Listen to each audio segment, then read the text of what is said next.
আমাদের জাতি ফসল মানুষ থেকে। আল্লাহ আমাদের নবীগুলোর ব্যবস্থা নন, আমাদের নবীগুলো জিন নন, আমাদের নবীগুলো অন্য জাত নন, বরং আমাদের নবী হলেন আমাদের মতো মানুষ। এজন্য কাফেররা আমাদের মতো বলতে বলতে ওরা বলতো কি আবাসারুন ইয়াহদুনা, বছর আমাদেরকে কিভাবে হেদায়েত করবে? আমরা তো বছর, উনি বছর, আমাদেরকে আবাসারুন ইয়াহদুনা, আমাদের বছর কেমনে আমাদেরকে হেদায়েত করবে? ইয়াতিল আসওয়ার, উনি বাজারে যায়, ওয়ায়ানকিহু, বিয়ে শাদী করে, ওয়ায়াকুলু ওয়ায়াশরাবু, খাওয়া দাওয়া করে, উনি আমাদেরকে কেমনে হেদায়েত করবে? আল্লাহ বলেন তোমাদের জাতীয় থেকে যদি তোমাদের কাছে বড় রসুল না পাঠায় তোমরা কখনো হেদায়েত হতে পারবে না। জিনে কেউ বয়ে যাবে না, ফেরেশতাদের কেউ বয়ে যাবে না। হযরত জিবরিল আমিনের ৬০০ টাকা আছে, আমাদের নবী জিবরিল আমিনের বড় যদি ফেরেশতা হিসেবে পাঠাইতেন তাহলে ১২০০ টাকা দিয়ে পাঠাইতেন, তাহলে ১২০০ টাকা দিয়ে যদি নবীর কাছে কেউ বয়ে হতে যেত না, দেখতে বয়ে আমাদের মতো আমাদের জাতি থেকে পাঠিয়েছেন, বাট হুবহু আমাদের মতো নয়, উপরের আকৃতি আমাদের মতো। ইন্নামা আনা বাশারুম মিসলুকুম, আল্লাহ বলতেন কুল, হে নবী আপনি বলে দিন, ইন্নামা আনা বাশারুম মিসলুকুম, আমি উপরের কাবার তোমাদের মতো, তোমাদের উপরের খাবার যেরকম আমার খাবারও সেরকম।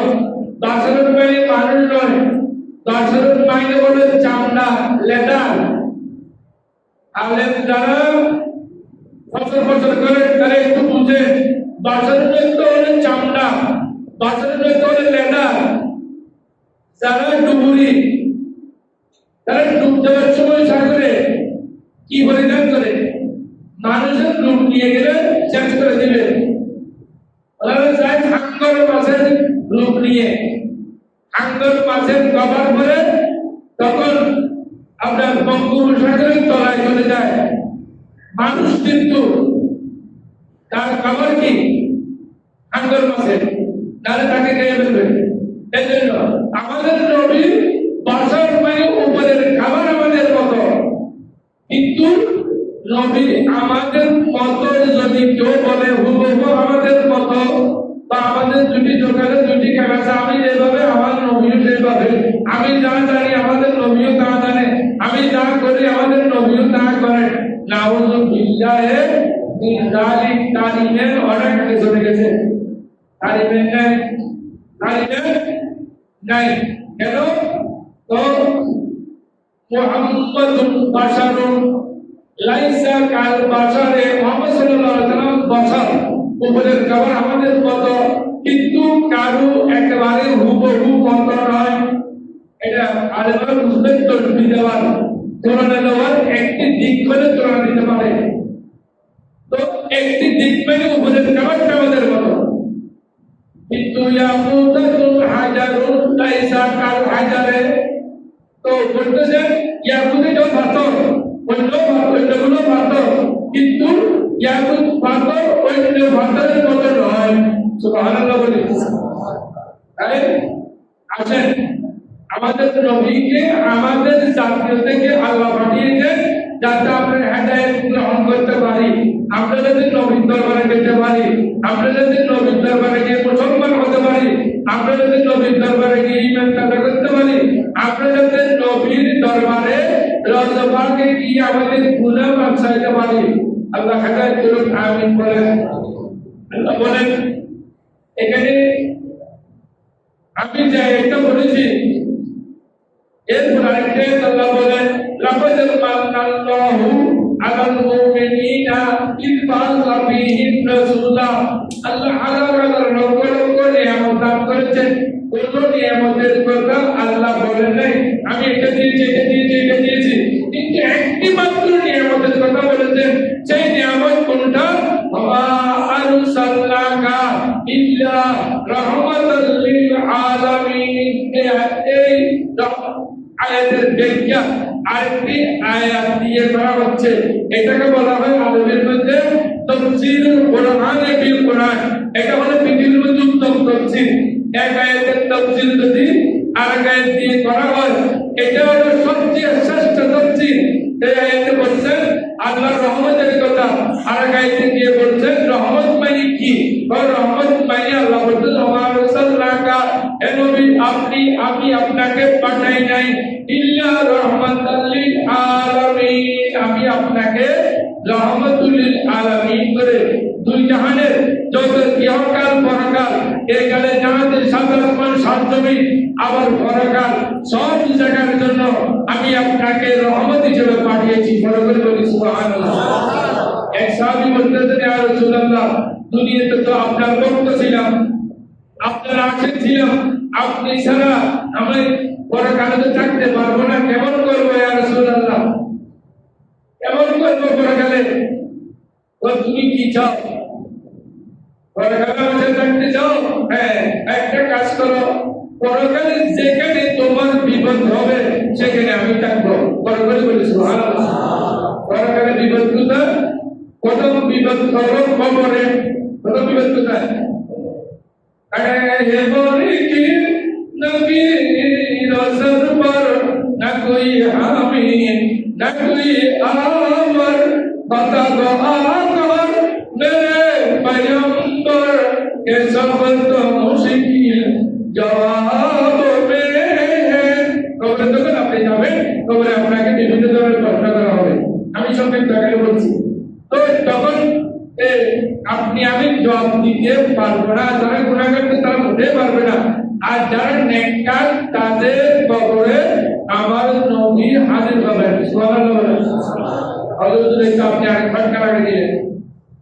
আচ্ছা, হাদিস শরীফ মা তাকুলু ফি হাযাল রাজুলি লি মুহাম্মাদিন, বলি সুবহানাল্লাহ। এটা হাদিস শরীফ, বুখারী মুসলিম 86 হাদিস। কবরে ফেরেশতারা জিজ্ঞেস করবে, এই নুরানি মানুষ দেখেন তোমার কবরে এসেছেন, তুমি কোনাকে চিনো? চিনি। আর কোনাকে চিনি। তখন উনি কে বলেন তো? হাযা নবিয়ুনা মুহাম্মাদুর রাসূলুল্লাহ সাল্লাল্লাহু আলাইহি ওয়াসাল্লাম, উনি আমাদের নবী। বলে সুবহানাল্লাহ। তাহলে কবরের বিপদে নবীজি থাকবেন, কবরের বিপদে নবীজি থাকবেন। এরপরে কোথায়? পিপাসায় পড়বেন, মানুষ পিপাসার্থ হবে। যখন পিপাসায় পড়বেন ওয়াইন্দাল হাউজে, যখন পিপাসার্থ হবে তখন আল্লাহ বলেন ইন্না আতাইনা কাল কাউসার, হে নবী আমি আপনাকে কাউসার দান করেছি, হাউজে কাউসার দান করেছি। আমি আপনাকে অজস্র কোটি কোটি হাজার হাজার কোটি নিয়ামত বরকত দান করেছি। তন্মধ্যে একটি হলো হাউজে কাউসার। আপনার উম্মত যখন বিপদে পড়বে, পানি পানি করবে, তখন আপনি সেখান থেকে পানি পান করে দিবেন।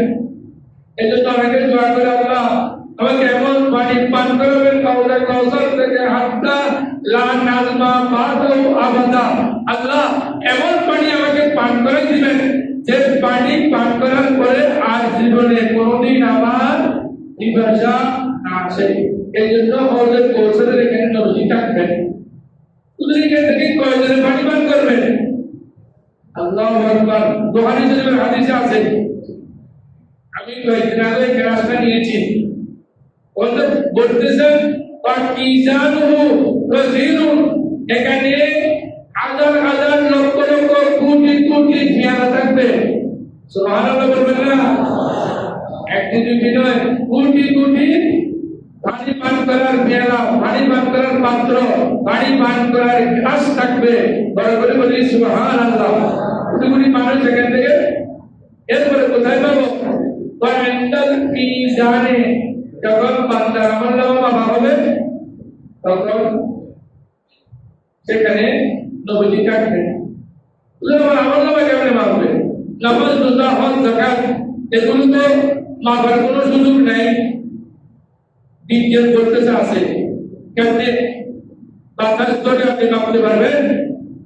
এটা বাতাস ধরে মাপতে পারবো না। বাতাসকে যখন বলে ঢুকাবেন, খালি বল একটা লতিয়ে দেখেন যে ওজন হবে 27 যুগের উপর আবার ওজন দেয়, ওজন বেশি হবে না? এই যে বিজ্ঞানের ছাত্র নাই এখানে কোনো বিজ্ঞানের ছাত্র নাই, আল্লাহ বিজ্ঞান করছে কেউ নাই। 27 যুগের উপরে বলের ভিতরে বল আবার মাপ দেন, তখন বলের ওজন বৃদ্ধি হয়ে যাবে। কারণ কি, আগে খালি ছিল তখন ওজন কম ছিল, যখন আপনি 27 যুগের উপরে ওজন দিয়ে দেন তখন বেশি হয়ে গেছে। 27 যদি বিজ্ঞানীরা মাপতে পারে, আমার নামা ফেরেশতারা মাপতে পারবে না কেন? দয়া করে বলি সুবহানাল্লাহ। তাহলে পরকালের বিপদে নবীকে পাবেন। এজন্য পরকালের বিপদে নবীজি কাজে আসবেন। আরেকজন সাহাবী বলছেন, ইয়া রাসূলুল্লাহ, আমি তো আপনার সাথে থাকতে চাই পরকালে, তাহলে তো আমার ভালো লাগবে না, তো কি করবো ইয়া রাসূলুল্লাহ? তখন তুমি একটা কাজ করো, নামাজ রোজা কেমন করছো? কোন আমার নামাজ রোজা ফরজ জাকাত বেশি নেই, তবে যেগুলো ফরজ ওগুলো করছি, নফল ইবাদত বেশি করতে পারি নাই। আল্লাহ রাসূল বললেন, শুধু একটা সেবা করতেছে, নবীজির জন্য পানি নিয়ে আসতেন উযু বানানোর জন্য। উযু থেকে বলে পানি এনে নবীজির কাছে হাদিস থাকতেন। তো আরেকদিন নবীজি খুশি হয়ে বলেন, সাদ ইয়া রবিয়াতু, ওই সাহাবীর নাম হলো রবিয়া। এ রবিয়া, তুমি তো অনেকদিন আমার সেবা করেছো, তুমি যা ইচ্ছে চাও। কার কাছে চাইতে বলছেন? কার কাছে? নবীর কাছে। নবীর কাছে চাইতে বলছে। ওর নবীর তো ক্ষমতা নাই, নবীর কাছে আবার চাইবে কেমনে? আপনার মাথা ঠিক নেই। নবীর কাছে যদি ক্ষমতা না থাকে, আবু বকর ফিল জান্নাহ, ওমর ফিল জান্নাহ, আলী ফিল জান্নাহ, উসমান ফিল জান্নাহ, তালহা ফিল জান্নাহ, 10 জন সাহাবীকে এক বছর বলতে, একই বছরের মধ্যে বলেছেন তোমরা সবাই জান্নাতি। আল্লাহু আকবার বলেন না? আল্লাহ কে চিন্তা আয়াত নাযিল করেছেন, কোন মৌলবী বলতে পারবে হে নবী জান্নাতুল মালিক তো আমি? আল্লাহ এটা বলে আয়াত নাযিল করেছেন, আপনি কেমনে জান্নাত দিলেন? আপনি কেন কিভাবে জান্নাত দিলেন? ইলম বাঁটনে ওয়ালা, দৌলত বাঁটনে ওয়ালা, জান্নাত বাঁটনে ওয়ালা, জান্নাত দেনে ওয়ালা, ইন্নামা আনা কাসিমুন ওয়াল্লাহু ইউতি। বুখারী শরীফ, মুসলিম শরীফ, সিয়াসিতের হাদিস। আল্লাহ আমাকে দিচ্ছেন, আমি দান করতেছি। আল্লাহ আমাকে দিচ্ছেন, আমি বন্টন করতেছি। আল্লাহ দিচ্ছেন, আমি বন্টন করতেছি। করে করে বলি সুবহানাল্লাহ। জান্নাতের প্রকৃত মালিক তো আল্লাহ। নবীকে আল্লাহ ক্ষমতা দিলে নবী দিতে পারবেন না? দিয়েছেন তো, পারবেন না তো দিয়েছেন তো, দিয়ে দেখাইছেন। এর বিরুদ্ধে তো কোনো আয়াত নাযিল হয় নাই। আমার জান্নাত আপনি কেমন করে ওদেরকে দিলেন? আর আমি তো বলতে পারবো না হলো জান্নাতি। কেন? উনি কি করে মারার আগে কি করে বেদিন হয়ে যায়, না কি হয়ে যায়, না উনি নজরা হয়ে যায়, না উনি কি আমল ছেড়ে দেয়, আমি তো বলতে পারবো না। কিন্তু আমার নবী তো শিওর, হয়তো আবু বকর সিদ্দিক অবৈধ কোনো কাজ করবে না, ওমর ফারুক কোনো অবৈধ কাজ করবে না, ওসমান জুননুরের অবৈধ কোনো কাজ করবে না, হযরত আলী করবে না অবৈধ কোনো কাজ করবে না। ওরা জান্নাতে যাবেই যাবে। বলে বলে সুবহানাল্লাহ।